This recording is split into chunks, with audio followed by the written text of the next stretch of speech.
Hello बच्चों। Ram Ram सारियाना। I hope आप सब अच्छे होंगे। आज का हमारा टॉपिक बच्चों, हम पढ़ने वाले हैं इक्विलिब्रियम के बारे में। क्या पढ़ने वाले हैं? इक्विलिब्रियम के बारे में। ये बच्चों इस चैप्टर से रिलेटेड ना होके मोर लाइक एक जनरल टॉपिक है जो हर जगह आपको हेल्प करेगा। ठीक है, इस चैप्टर में भी इसका यूज होने वाला है। तो हम थोड़ा इक्विलिब्रियम के बारे में पता कर लेते हैं कि कितने टाइप का इक्विलिब्रियम होता है और उनको फाइंड आउट करने का क्या तरीका है। ठीक है, ये बाकी चैप्टर्स में भी एज इट इज सेम रहेगा। न्यूमेरिकल प्रॉब्लम सॉल्व करते टाइम इस टॉपिक का काफ़ी अच्छा रोल है। ठीक है, ये एक अंडरस्टैंडिंग डेवलप करेगा आपकी। तो सबसे पहले तो बच्चों कि इक्विलिब्रियम होता क्या चीज़ है। ठीक, इक्विलिब्रियम वो चीज़ है जहाँ पर हमारी बॉडी के पास एनर्जी मिनिमम हो। ठीक है, जब हमारी बॉडी के पास मिनिमम एनर्जी होगी उस टाइम पर वो अपनी स्टेबल पोजीशन पर रहेगी।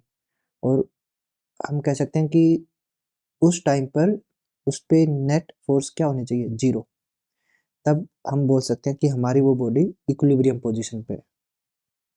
ठीक है, अगर डेफिनेशन हम लिखें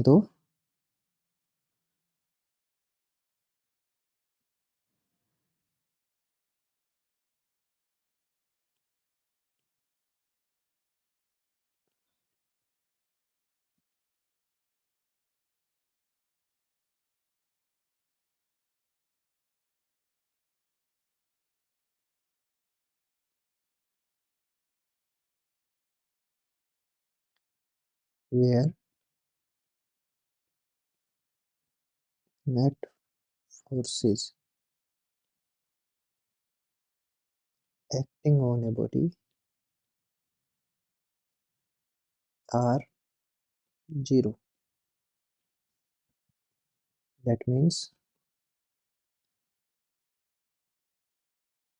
F equal to zero। जब हमारी बॉडी इस सिचुएशन में हो कि उस पे लगने वाली हर फोर्स नहीं, उस पे लगने वाली नेट फोर्स जीरो हो। ठीक है, फोर्स लग सकती है लेकिन अगर सभी फोर्सेज एक दूसरे को बैलेंस कर ले तो हम क्या बोलेंगे कि उस पे लगने वाली नेट फोर्स क्या है, जीरो। इसको लिख लीजिए एफ नेट। ठीक है, नेट फोर्स जीरो है तो वो बॉडी हमारी इक्विलिब्रियम है। ठीक, तो टाइप्स ऑफ इक्विलिब्रियम अगर हम देखें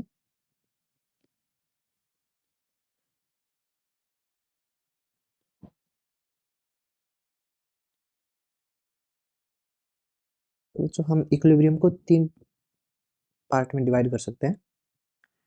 हमारा एक होता है न्यूट्रल,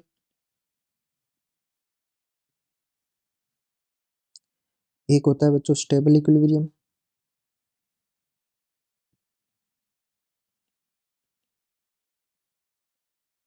और एक होता है अनस्टेबल।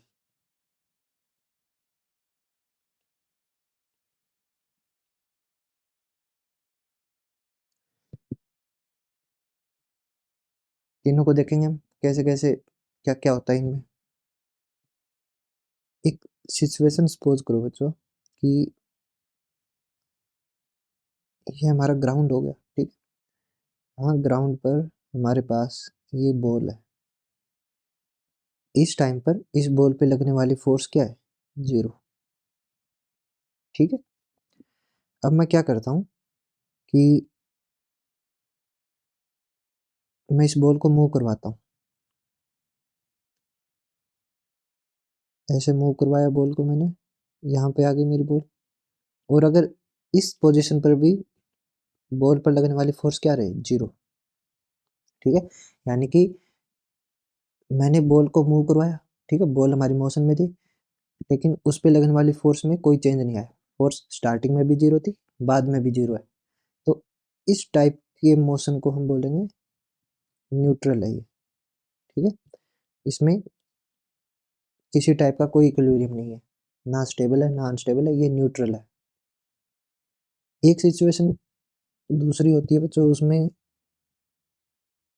जब हम इस बॉल को मूव करवाएंगे तो हम बॉल को मूव करवा रहे हैं इस डायरेक्शन में, और अगर हमारे फोर्स जो स्टार्टिंग में 0 थी वो यहाँ आके नॉन जीरो हो जाए, ठीक है, यानी कि बॉल को मूव करवाने के साथ साथ उस पर फोर्स भी एक्ट कर रही हो। लेकिन इम्पोर्टेंट क्या है कि अगर फोर्स की डायरेक्शन हमारी अपोजिट हो, ठीक है, जिस डायरेक्शन में हम मोशन कर रहे हैं हमारी बॉल ऊपर की तरफ जा रही है, लेकिन अगर उस पर फोर्स नीचे की ओर एक्ट करे तो उस सिचुएशन में जो इक्विलिब्रियम प्रोड्यूस होगा वो होगा स्टेबल इक्विलिब्रियम, ठीक है। इसी में एक सिचुएशन ये हो सकती है कि जब हम बॉल को मूव करवा रहे हैं ऊपर की ओर,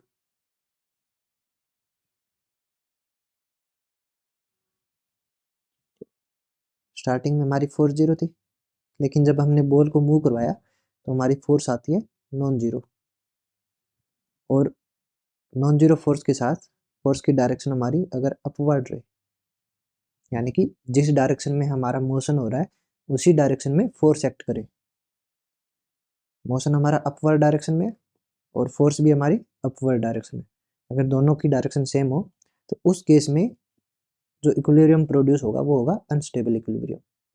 इक्विलिब्रियम क्या होता है? जहाँ पे हमारी बॉडी स्टेबल रहे, ठीक है, यानी कि उसमें और किसी चीज़ का अपने आप से चेंज ना आए। अगर उसमें चेंज प्रोड्यूस करना हो तो हमें फोर्स लगानी पड़े। जैसे मान लो कि ये पेंसिल जो है ये ऐसे अपर डायरेक्शन में स्टेबल है यहाँ पे, और मैं इस पे इधर फोर्स लगा के इसको मूव करवाता हूँ, तो इसमें एक फोर्स प्रोड्यूस होनी चाहिए जो कि इसको रेजिस्ट करे, इस मोशन को वापस इसको अपनी पोजीशन पे लेके आना चाहिए, ठीक है। वही यहाँ पे हो रहा है, बॉडी ऊपर की तरफ जा रही है लेकिन ये फोर्स इसको रेजिस्ट कर रही है, ऊपर जाने से रोक रही है, वापस नीचे लेके आ रही है, ठीक है। तो जब ये वापस अपनी इस पोजीशन पे आ जाएगी तो इस पे लगने वाली नेट फोर्स क्या रहेगी? 0, और ये यहाँ पे क्या रहेगी? स्टेबल, ठीक है। यानी कि बॉडी अपनी इस पोजीशन को मेंटेन रखना चाहती है इस फोर्स की हेल्प से, ठीक है? तो यहाँ पे स्टेबल इक्विलिब्रियम प्रोड्यूस होगा, जबकि यहाँ पे क्या है, बॉडी ऊपर जाना चाह रही है, फोर्स कह रही है ले भाई चल, मैं भी ले चलती हूँ तेरे को ऊपर, तो दोनों सेम डायरेक्शन में चलते जा रहे हैं, कहीं नहीं रुकेंगे, और अगर रुकेंगे नहीं तो इक्विलिब्रियम कैसे आएगा, ठीक है। अगर इनका एक एग्जांपल देखें स्टेबल और अनस्टेबल का, ग्राउंड बॉल का अगर मास m है, ठीक है, तो नीचे क्या लगेगा? mg, और ग्राउंड के साथ कांटेक्ट में हमारी बॉल, तो इसलिए एक कांटेक्ट फोर्स लगेगा नॉर्मल डायरेक्शन में n, ठीक, और हम बॉल को मूव करवा रहे हैं ऐसे parallel to the ground, initially n equal to mg, ठीक है, दोनों एक दूसरे को बैलेंस आउट कर देंगे, तो इस पे लगने वाली नेट फोर्स क्या रहेगी? 0, और जब बॉडी को हम मूव करवाएंगे तो यहाँ पर क्या रहेगा? mg, ऊपर क्या रहेगा? n, यहाँ पर भी ये क्या रहेगी? F इक्वल टू 0 में, ठीक है, नेट फोर्स यहाँ पर भी 0 रहेगा हमारा,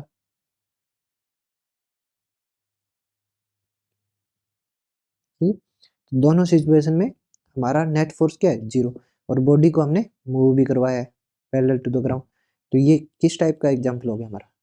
न्यूट्रल इक्विलिब्रियम का, ठीक है। एक और सिचुएशन अगर देखें हम, जिसमें कि हमारे पास इस टाइप की शेप हो, ये आप घर पे करके भी देख सकते हो। हमारे पास घर में एक बॉल टाइप का कुछ भी यूटेंसिल होएगा, ठीक है, बर्तन जो भी है, उसमें एक बॉल डालना, ठीक है, छोटी वाली बॉल ले लेना,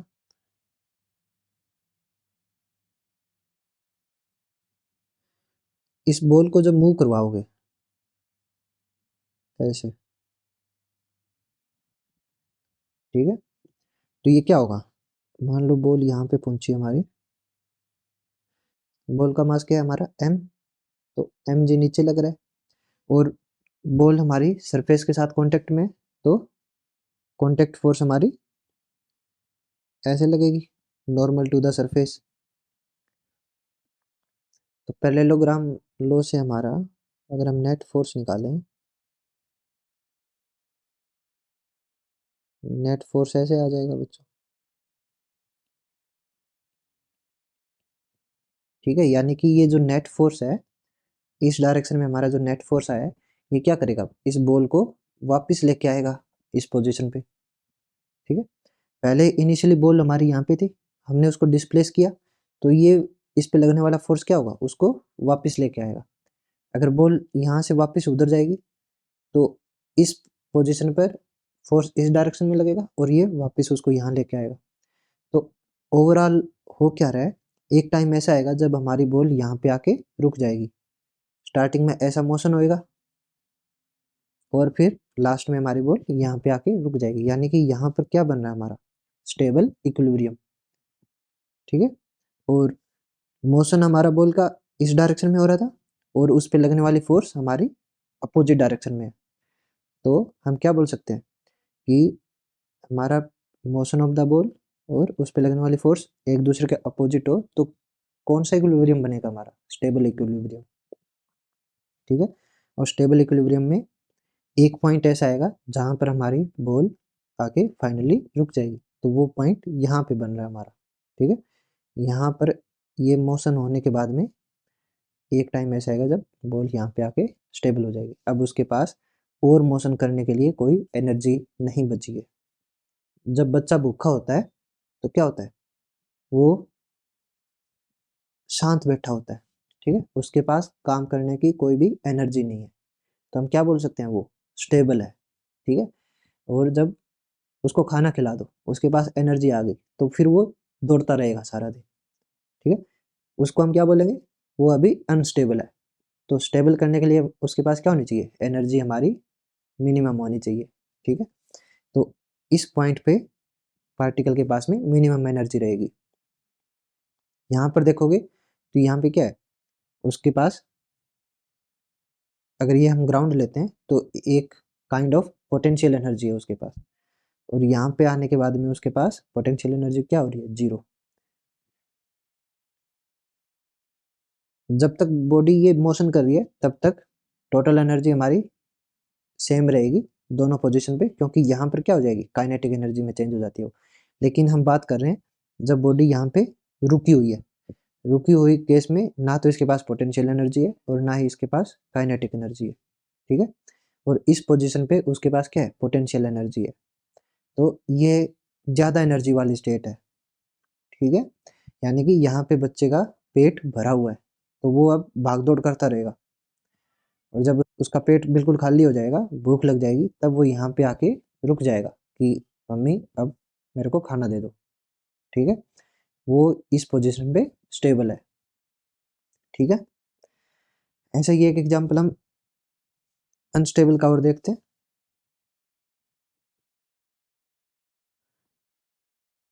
ये मान लो बॉडी स्ट्रक्चर हमारा,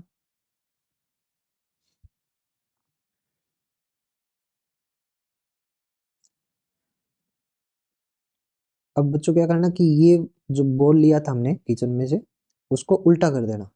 उल्टा करने के बाद में अब बॉल को यहाँ पे रखना टॉप पे, और उसको हल्का सा डिस्प्लेस कर देना, ठीक है। मान लो बॉल यहाँ पे आ गई, अब देखना बॉल रुकेगी या नहीं रुकेगी, सोचो, रुकेगी या नहीं रुकेगी, नहीं रुकेगी, क्योंकि हमारी बॉल का डिस्प्लेसमेंट कैसे हो रहा है, ऐसे जा रही है बॉल, और उस पे लगने वाली फोर्स क्या रहेगी, हमारे फोर्स की डायरेक्शन भी ऐसे ही रहेगी, दोनों क्या रहेंगे, सेम डायरेक्शन में। Motion of the ball and उस पे लगने वाली फोर्स क्या है, दोनों सेम डायरेक्शन में, तो उस वजह से ये बॉल ऐसे मूव करती रहेगी, वापस अपनी ओरिजिनल शेप पोजीशन पे वापस नहीं आएगी। और अगर वापस नहीं आ रही है तो हम क्या बोलेंगे कि ये यहाँ पे स्टेबल नहीं है, ये कौन सा इक्विलिब्रियम है, अनस्टेबल इक्विलिब्रियम है, ठीक है। जहाँ पे मोशन और फोर्स दोनों की डायरेक्शन क्या रहती है, सेम। तो इस स्टेट में बॉल हमारी कहीं पे आके रेस्ट नहीं करती है, वो उसी डायरेक्शन में चलती जाएगी चलती जाएगी, ठीक है। तो इन दो एग्जाम्पल से आपको समझ में आ रहा होगा कि मैं क्या बताना चाह रहा हूँ आपको कि स्टेबल और अनस्टेबल में क्या डिफरेंस है। स्टेबल इक्विलिब्रियम में फाइनली हमारी बॉडी अपनी स्टेबल पोजीशन को अचीव कर लेती है कि उसको यहाँ पे आके रुकना है। अनस्टेबल में ऐसा कोई केस नहीं है। अनस्टेबल में जिस डायरेक्शन में बॉडी मूव कर रही है, ये फोर्स उसको उसी डायरेक्शन में लेके जाती रहेगी, ठीक है। और ये इधर स्टेबल में ये फोर्स उसको अपनी ओरिजिनल पोजीशन पे वापस लेके आ रही है, ठीक है। बच्चों जैसे कि एक एग्जांपल लेते हैं।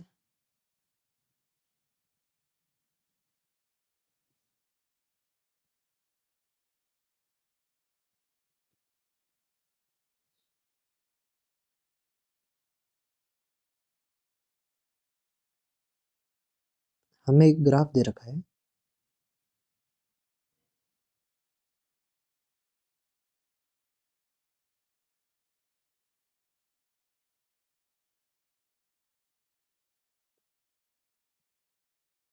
ग्राफ जो है वो है फोर्स वर्सेस डिस्टेंस, ठीक है। हमें पोजीशन बतानी है स्टेबल और अनस्टेबल इक्विलिब्रियम की, ठीक है। तो अगर ग्राफ दे रखा हो तो बच्चों ये बहुत ही सिंपल है। स्टेबल के लिए हमारा क्या कंडीशन रहता है कि हमारा डिस्टेंस जिस डायरेक्शन में बढ़ रहा है, हमारी फोर्स उसके अपोजिट डायरेक्शन में मूव करनी चाहिए, ठीक है। और अनस्टेबल के लिए क्या कंडीशन होती है कि जिस डायरेक्शन में मोशन कर रहे हैं उसी डायरेक्शन में हमारी फोर्स लग रही हो। तो यहाँ पे ग्राफ जो दे रखा है, अगर इसमें देखें हम, हमारी मोशन करने की डायरेक्शन तो बच्चों यही रहेगी हमेशा, ठीक है। इंक्रीजिंग एक्स हमारा क्या है, इस डायरेक्शन में हम मूव कर रहे हैं। अब अगर स्टार्टिंग में देखें तो जैसे जैसे हम यहाँ से इधर जाएंगे, हमारी फोर्स क्या होती जा रही है, इंक्रीज होती जा रही है, ठीक है। तो यहाँ पे हमारी क्या है, फोर्स इंक्रीजिंग है, यानी कि जिस डायरेक्शन में हम मूव कर रहे हैं हमारी फोर्स उसी डायरेक्शन में इंक्रीज कर रही है, ठीक है। तो ये कौन सा इक्विलिब्रियम रहेगा हमारा, अनस्टेबल, ठीक है। अगर हमारा एक्स पॉजिटिव है तो हमारी फोर्स भी क्या है, पॉजिटिव, दोनों सेम डायरेक्शन में। तो ये अनस्टेबल इक्विलिब्रियम बनेगा हमारा इस पोजीशन पे। और अगर यहाँ पे देखें तो हम मूव कर रहे हैं इस डायरेक्शन में और हमारी फोर्स लग रही है अपोजिट डायरेक्शन में, ठीक है। एक्स हमारा पॉजिटिव है, फोर्स हमारी नेगेटिव है। तो हम क्या बोल सकते हैं कि दोनों अपोजिट डायरेक्शन में मूव कर रहे हैं। तो हमारे इस पार्ट के लिए कौन सा इक्विलिब्रियम बनेगा यहाँ पे, स्टेबल इक्विलिब्रियम,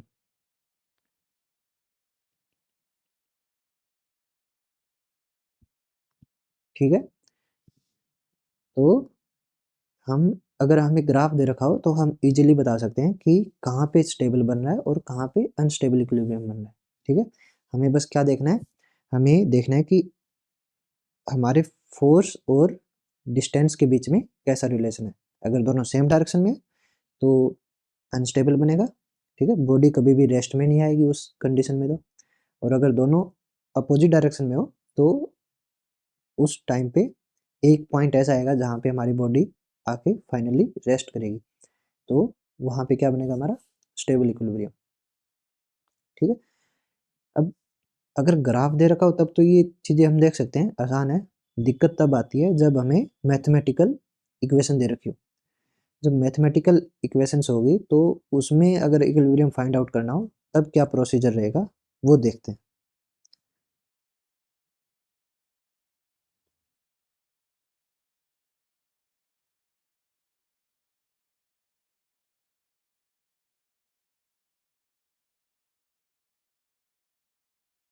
जब हमें मैथमेटिकल एक्सप्रेशंस दे रखी हो उस टाइम पे हम कैसे फाइंड आउट करेंगे कि कौन सा इक्विलिब्रियम बन रहा है। तो आपको बच्चों एक रिलेशन याद होगा, फोर्स और एनर्जी के बीच में कौन सा रिलेशन बनता है, F equals to minus of D you by D x, ठीक है। ये हमारा फोर्स और एनर्जी के बीच का रिलेशन है, ठीक है। इसका हम यूज़ करते हैं टू फाइंड आउट इक्विलिब्रियम। कैसे यूज़ करेंगे? इसके लिए बच्चों कुछ एक स्टेप्स होते हैं, हमें वो steps as it is follow करने हैं, ठीक है? एक एग्जांपल की हेल्प से समझते हैं वो।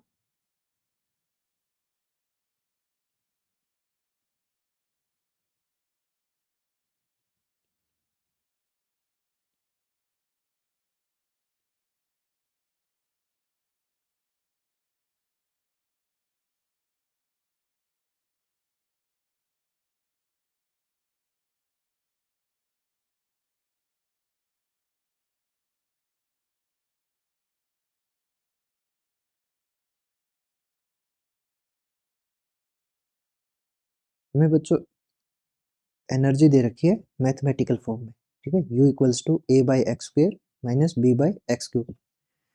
अगर हम u और x के बीच में ग्राफ भी बनाएं तो हमारा ग्राफ बनेगा कुछ इस टाइप का।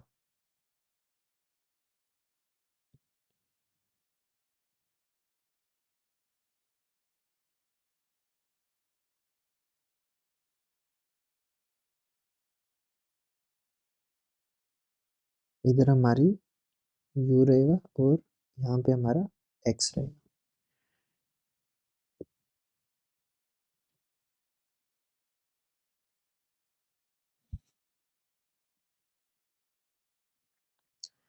तो बच्चों यहाँ पे हमारा ग्राफ किस किस के बीच में? एनर्जी और x के बीच में, ठीक है? तो हम डायरेक्ट ये वाला मेथड यूज नहीं कर सकते। यहाँ पे हमारा ग्राफ था फोर्स और x के बीच में, और हमारा ये रिलेशन भी किस में बनता है? f और x के बीच में, ठीक है? तो यहाँ पे तो हमने ग्राफ की हेल्प से डायरेक्ट फाइंड आउट कर लिया था कि स्टेबल है या अनस्टेबल है, ठीक है? लेकिन यहाँ पे हमारा ग्राफ बन रहा है एनर्जी और डिस्टेंस के बीच में, तो यहाँ पे हम वो वाला मेथड यूज नहीं कर सकते स्टेबल और अनस्टेबल फाइंड आउट करने के लिए कि बॉडी हमारी मूव कर रही है तो हमारी एनर्जी कम या ज़्यादा हो रही है, ठीक है? तो इस केस में हमें कुछ स्टेप्स फॉलो करने होंगे। क्या स्टेप्स है वो? तो स्टेप 1 रहेगा हमारा, सबसे पहले हमें फाइंड करना होगा फोर्स, ठीक है? और फोर्स को कैसे निकलेगी? हमारी फोर्स होती है minus of D you by D x, ठीक है? तो यानी कि अगर हम हमें जो एनर्जी गिवन है उस एनर्जी को हम डिफ्रेंशिएट करते हैं तो हमें क्या मिलेगा? D you by D x, ठीक है? और उसका नेगेटिव क्या रहेगा? हमारा फोर्स, ठीक है? तो यानी कि सबसे पहले हमें इस एनर्जी वैल्यू को डिफ्रेंशिएट करना होगा to find force equals to minus of D you by D x, ठीक है? तो यहाँ से पहले स्टेप में हमें क्या करना है? हमें फोर्स फाइंड आउट करनी है। फोर्स फाइंड आउट करने के बाद में हमारा सेकंड स्टेप क्या रहेगा?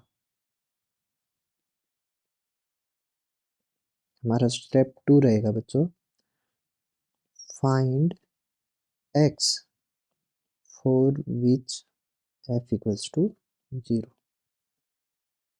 ठीक है? हमें वो एक्स निकालना है जिसके लिए हमारा फोर्स क्या रहे? इक्वल टू 0, और वो एक्स हमारा क्या रहेगा? Equilibrium point.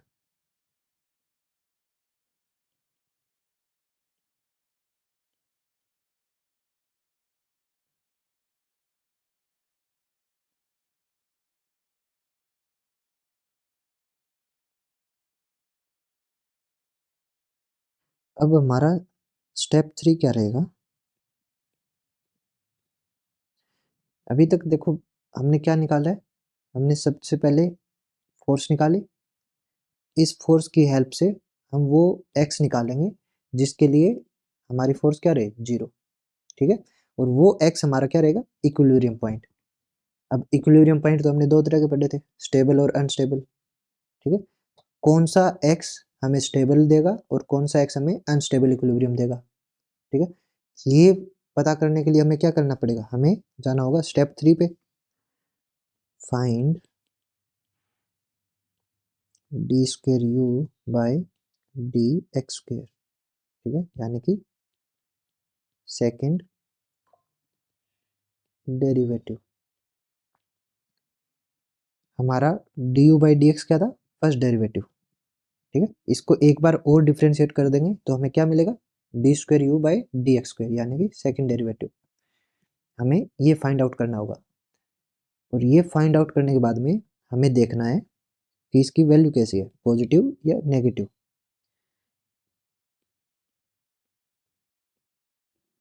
अगर ये हमारा आता है नेगेटिव, ठीक है, अगर D square you by D x square हमें नेगेटिव वैल्यू देता है तो इसको हम बोलते हैं मैक्सिमा। ठीक है, अगर सेकंड डेरिवेटिव हमारा नेगेटिव आता है तो ये हमारी मैक्सिमा की कंडीशन होती है, और इस कंडीशन में हमें मिलता है अनस्टेबल इक्विलिब्रियम।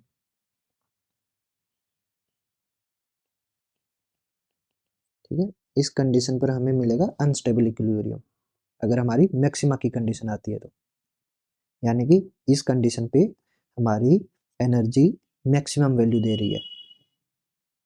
हमें मैक्सिमम वैल्यू नहीं चाहिए, हमें चाहिए मिनिमम वैल्यू। तो हमारी मिनिमा की कंडीशन कब आती है, जब हमारा सेकंड डेरिवेटिव पॉजिटिव आता है। अगर सेकंड डेरिवेटिव हमारा पॉजिटिव वैल्यू दे रहा हो तो ये होती है हमारी मिनिमा की कंडीशन, यानी कि इस कंडीशन पर हमारी u की वैल्यू मिनिमम रहेगी। तो ये हमारी कौन सी कंडीशन बन रही है, स्टेबल इक्विलिब्रियम की कंडीशन है। ठीक है, तो यहाँ पर हमें मिलेगा स्टेबल इक्विलिब्रियम। बेसिकली हम कर क्या रहे हैं बच्चों, कि हमें एनर्जी गिवन थी, ठीक है, यू दिया हुआ था हमें फाइंड आउट करने के लिए इक्विलिब्रियम। तो हमने क्या किया, पहला स्टेप हमने फोर्स निकाली। ठीक है, फोर्स कैसे निकालेंगे, इसको डिफ्रेंशिएट कर देंगे विद रिस्पेक्ट टू एक्स, तो हमें क्या मिलेगा, D you by D X. और D you by D X का नेगेटिव क्या होता है हमारा, फोर्स, यानी कि इससे हम फोर्स निकाल सकते हैं। ठीक है, फोर्स निकालने के बाद में हमारा इक्विलिब्रियम कहाँ बनता है, जहाँ पे हमारी फोर्स क्या हो, जीरो, नेट फोर्स जीरो, तो वहाँ पे हमें इक्विलिब्रियम मिलेगा। तो जो फोर्स हमने निकाली अगर हम उसको इक्वल टू जीरो कर दें तो हमें क्या मिलेगा, हम एक्स की वैल्यू फाइंड आउट कर सकते हैं कि कहाँ कहाँ पर हमारा फोर्स जीरो हो रहा है। ठीक है, तो एफ इक्वल टू जीरो करने पे हमें एक्स मिलेगा, एक्स की दो वैल्यू मिल सकती है। ठीक है, अब हमें चेक करना है कि कौन सी वैल्यू कौन सा इक्विलिब्रियम बताएगी, स्टेबल बताएगी या फिर अनस्टेबल इक्विलिब्रियम बताएगी। ठीक है, तो हमें इक्विलिब्रियम फाइंड आउट करने के लिए कि कौन सी वैल्यू एक्स की हमें स्टेबल इक्विलिब्रियम दे रही है और कौन सी वैल्यू अनस्टेबल दे रही है, हम क्या करते हैं, हम करते हैं सेकंड डेरिवेटिव। ठीक है, एक बार और डिफ्रेंशिएट कर देंगे D you by D x को, तो हमें क्या मिलेगा, D square you by D x square. अब हमें देखना है जब हम एक्स की वैल्यू पुट करते हैं इसमें, ठीक है, जो एक्स हमने यहाँ पे निकाला, ठीक है, वो एक्स की वैल्यू जब इसमें पुट करेंगे तो इसकी वैल्यू हमें नेगेटिव मिलती है या पॉजिटिव मिलती है। ठीक है, अगर हमें नेगेटिव वैल्यू मिले तो वो होती है मैक्सिमा की कंडीशन, यानी कि उस एक्स के लिए हमें मैक्सिमम वैल्यू ऑफ यू मिल रही है, एनर्जी की मैक्सिमम वैल्यू, तो वो हमें देगा अनस्टेबल इक्विलिब्रियम। ठीक है, और अगर एक्स की वैल्यू पुट करने पे सेकंड डेरिवेटिव हमारा पॉजिटिव बनता हो तो उस कंडीशन में हमारा मिनिमा बन रहा है उस वैल्यू पर, यानी कि उस एक्स के लिए एनर्जी मिनिमम है, तो वो हमारा डिनोट करेगी स्टेबल इक्विलिब्रियम को। ठीक है, क्लियर है ये बातें। तो यहाँ पे जो हमने ग्राफ बनाया था बच्चों, D you by D x क्या होता है, स्लोप। अगर यू और एक्स के बीच में हमने ग्राफ बना रखा है तो ये स्लोप से फाइंड आउट कर सकते हैं। और अगर हम इस पॉइंट पे देखें तो हमारा स्लोप क्या रहेगा, टेंजेंट टू द पॉइंट, ठीक है, which is parallel to the x. तो यहाँ पे हमारा टेन ऑफ 0 डिग्री क्या बनेगा 0, यानी कि D you by D x हमारा क्या बन रहा है 0। ठीक है, D you by D X 0, यानी कि हमारी फोर्स क्या है, इधर फोर्स हमारी 0 है। ठीक है, फोर्स क्या होती है minus of D you by D X. अगर D you by D X 0 है तो minus of D you by D X भी क्या रहेगा 0, यानी कि हमारी फोर्स 0 है इस पॉइंट पे, टॉप मोस्ट पॉइंट पे। और ऐसे ही टॉप बॉटम पॉइंट पे भी हमारी फोर्स क्या रहेगी 0। ठीक है, क्योंकि यहाँ पे भी अगर स्लोप देखें तो ये टेंजेंट क्या बन रहा है पैरेलल टू द एक्स, तो ये भी 0 रहेगा। तो हमारे पास ये दो पॉइंट है, एक तो ये वाला x और एक ये वाला x, जो कि टॉप मोस्ट पॉइंट और टॉप बॉटम पॉइंट को डिनोट करता है। ठीक है, इन दो पॉइंट पे हमारा फोर्स 0 आ रहा है।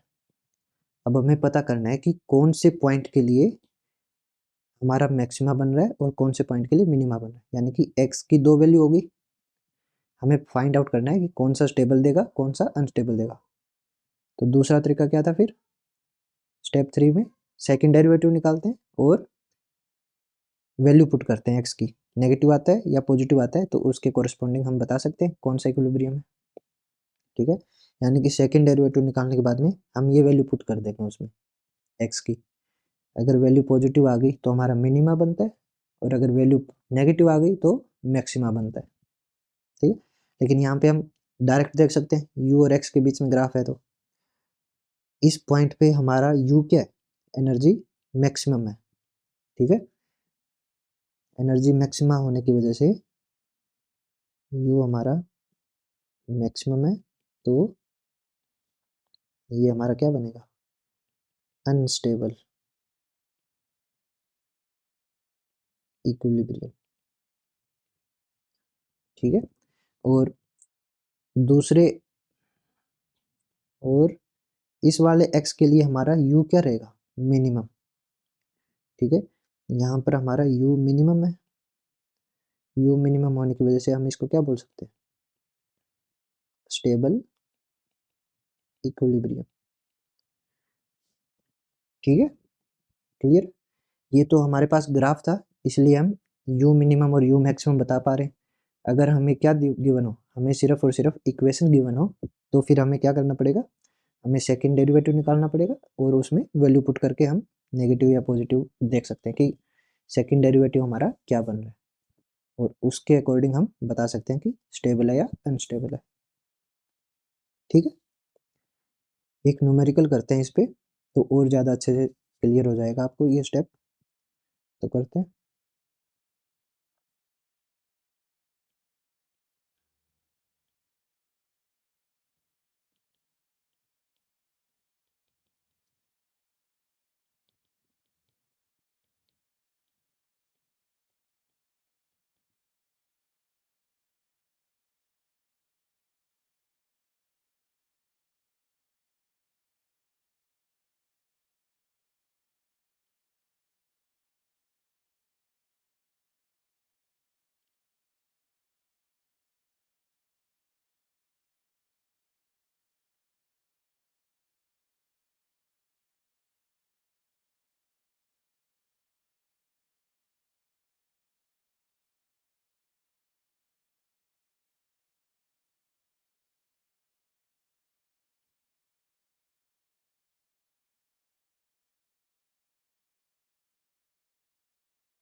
ठीक है बच्चों, इसमें क्या गिवन हमें कि एक कैपिटल M मास था हमारे पास। ठीक है, और इसको दो टुकड़ों में तोड़ दिया, एक टुकड़ा बना मास M का और एक बना M माइनस M का। ठीक है, और उन दोनों टुकड़ों को हमने थोड़े डिस्टेंस पे रख दिया। ठीक है, तो अब ये दोनों टुकड़े क्या करेंगे, एक दूसरे पे फोर्स लगाएंगे। ठीक है, ग्रेविटेशनल फोर्स लेके चल रहे हैं यहाँ पे, तो हमें बताना है कि हमारी फोर्स कब मैक्सिमम होगी। हमें ये रेशो फाइंड आउट करना है कि एक m और एक m-m, ठीक है, इन दोनों मास का क्या रेशो बने जिस रेशो में हमें फोर्स क्या मिले, मैक्सिमम। ठीक है, कि ये दोनों टुकड़े हमें आधे आधे तोड़ने हैं, या फिर ये 3/4 और ये 1/4 तोड़ना है, या फिर कोई और रेशो करना है। ठीक है, तो हमें ये दोनों के मास का रेशो बताना है कि क्या रेशो लें हम जब हमारा फोर्स मैक्सिमम बने। ठीक है, तो करते हैं इसको।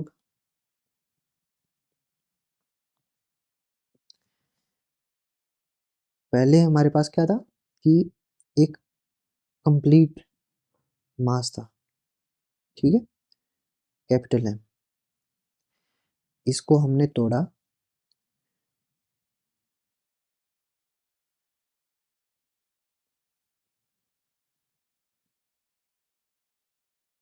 ठीक है, ये मान लो यहाँ से तोड़ दिया हमने, ये बचा हमारा m-m, और इसका दूसरा पार्ट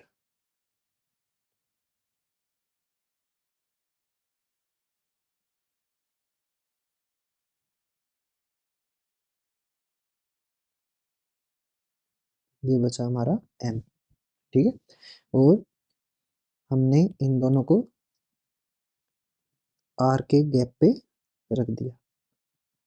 ठीक है, अब ये दोनों टुकड़े क्या करेंगे, एक दूसरे पे फोर्स लगाएंगे। ठीक, ग्रेविटेशनल फोर्स, उसकी वैल्यू क्या रहेगी, फोर्स इक्वल्स टू हमारा होता है g m1 m2 bye are square. ठीक है, तो m1 हमारा क्या है, m-m, m2 हमारा क्या है, m, बीच में गैप कितना है, r। ठीक है, तो ये हमारी फोर्स बनेगी जो इन दोनों टुकड़ों पे एक्ट कर रही है। हमें क्या करना है, हमें ये वाली फोर्स मैक्सिमम करनी है। ठीक है, कि फोर्स हमारी मैक्सिमम लगनी चाहिए। ठीक है, तो ये फोर्स मैक्सिमम कब होगी, हमारा जी क्या होता है, ग्रेविटेशनल कांस्टेंट, ये तो कांस्टेंट है। R separation between the masses. ठीक है, तो ये आर हमने फिक्स रख रखा है। ठीक है, एट ए सर्टेन डिस्टेंस। ठीक है, तो ये डिस्टेंस हमने फिक्स कर रखा है कि हम इनको इतना दूर रखेंगे। तो ये कांस्टेंट है, ये कांस्टेंट है। वेरिएबल क्या है, ये वेरी कर सकता है कि एक मास बड़ा हो सकता है, एक छोटा हो सकता है, या फिर ऐसे दोनों इक्वल भी हो सकते हैं, या फिर दूसरा बड़ा ये छोटा हो सकता है। ठीक है, तो ये रेशो हम वेरी करवा सकते हैं। तो अगर हमारा फोर्स हमें मैक्सिमम चाहिए तो हमें क्या चाहिए कि ये प्रोडक्ट हमारा क्या बने, मैक्सिमम। ठीक है, जब ये मैक्सिमम वैल्यू देगा तो हमें इसकी भी मैक्सिमम वैल्यू मिलेगी। ठीक है, for force to be maximum हमें क्या चाहिए, हमें चाहिए कि हमारा ये प्रोडक्ट m-m और m क्या बने, मैक्सिमम बने। ठीक है, हमें ये प्रोडक्ट मैक्सिमम चाहिए। पहले फर्स्ट डेरिवेटिव करते हैं इसका,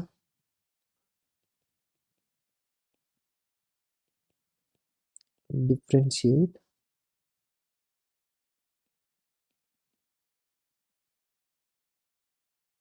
ठीक है,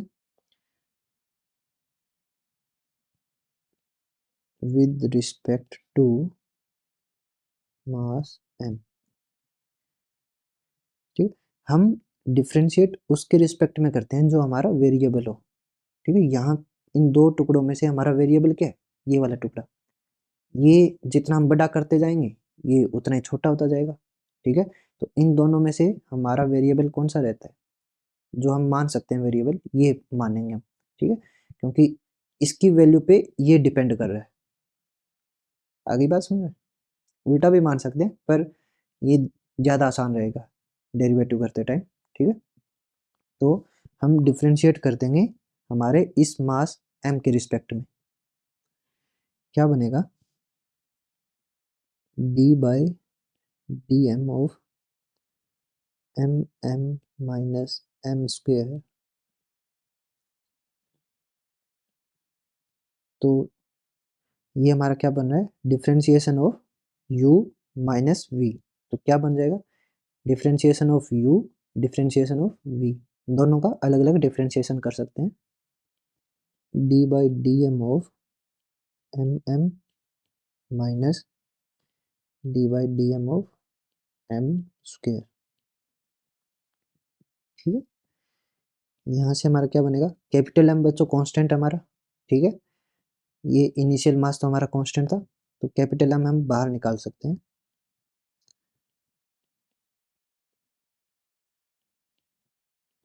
एम स्क्वेयर का डिफ्रेंशिएशन बनेगा 2m d by d m of,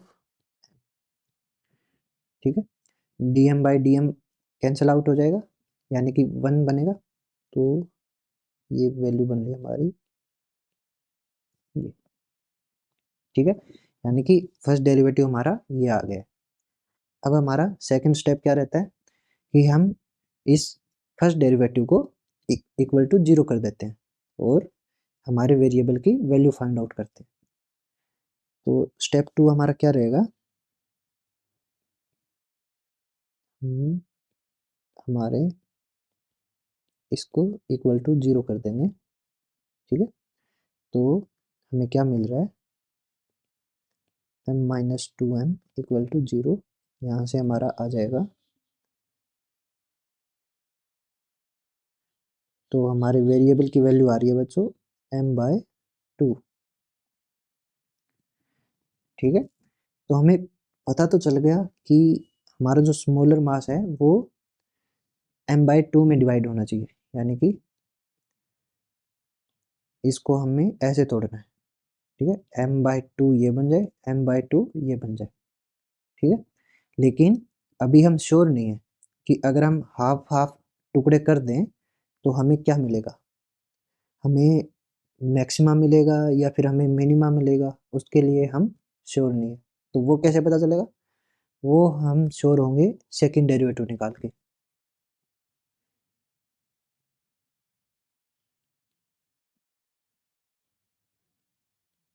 to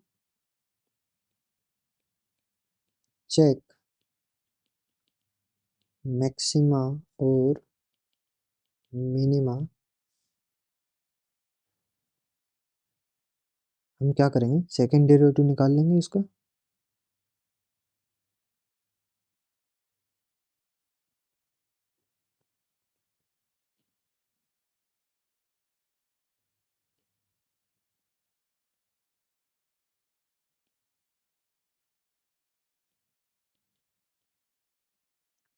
देखो ये हमारा क्या था, फर्स्ट डेरिवेटिव, ठीक है, इसका एक बार और डिफ्रेंशिएशन कर दिया तो ये क्या बन गया हमारा सेकंड डेरिवेटिव, ठीक है, और हमारे फर्स्ट डेरिवेटिव की वैल्यू क्या आ रही है,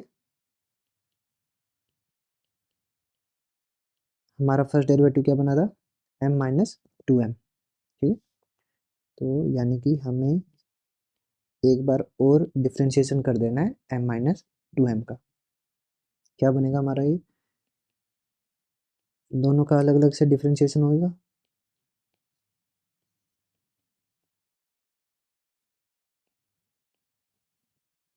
ठीक, अब कैपिटल M तो हमारा क्या है, कांस्टेंट है, और कांस्टेंट का डिफरेंशिएशन 0 होता है, 2 हमारा कांस्टेंट है तो बाहर आ जाएगा, डिफरेंशिएशन किसका होगा, m का, dm बाई डी एम क्या बनेगा 1, तो क्या बचेगा -2, यानी कि नेगेटिव क्वांटिटी आई है। अगर हमारा सेकंड डेरिवेटिव नेगेटिव आए तो क्या बनता है, मैक्सिमा, ठीक है, यानी कि ये हमारी मैक्सिमा की कंडीशन है। इसका मतलब है कि अगर हम स्मॉल m हाफ लें कैपिटल M का, ठीक है, m equals to capital M divided by 2, तो उस कंडीशन में हमें हमारी ये क्वांटिटी मैक्सिमा देगी, मैक्सिमम वैल्यू देगी, ठीक है, यानी कि अगर इसको हाफ हाफ में तोड़ें तो ये m/2 हमें क्या देगा, ये क्वांटिटी हमें मैक्सिमम वैल्यू प्रोवाइड करवाएगी, ठीक है। और अगर ये क्वांटिटी मैक्सिमम वैल्यू दे रही है तो हमारी फोर्स क्या बनेगी, मैक्सिमम।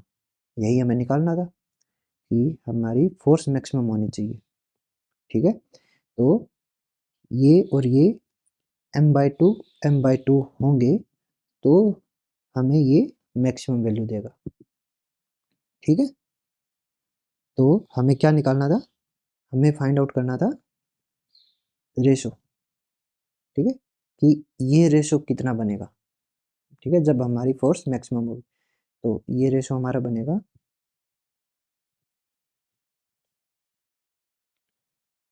इसमें हम लिख सकते हैं when m equals to capital M/2 we get maximum force, ठीक है। और तब हमारा रेशो m/m का क्या बनेगा, m/2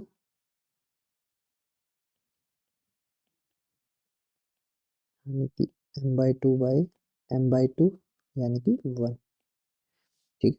तो ये हमारा आंसर है, रेशो हमारा 1 बनेगा जब हमारी फोर्स मैक्सिमम होगी, ठीक है। यानी कि दोनों टुकड़े इक्वल इक्वल टूटने चाहिए, तभी उन दोनों के बीच में फोर्स मैक्सिमम रहेगी, ठीक है बच्चों।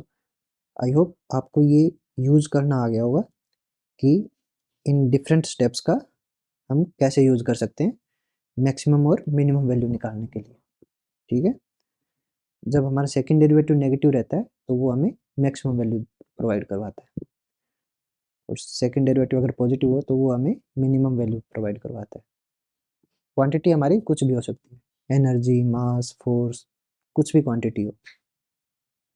कुछ भी डाउट हो बच्चों तो आप हमें कांटेक्ट कर सकते हैं हमारे ट्विटर, टेलीग्राम, इंस्टाग्राम, व्हाट्सएप, जहाँ आपको ठीक लगे आप हमसे कांटेक्ट कर सकते हैं और अपनी क्वेरी हमसे पूछ सकते हैं, ठीक।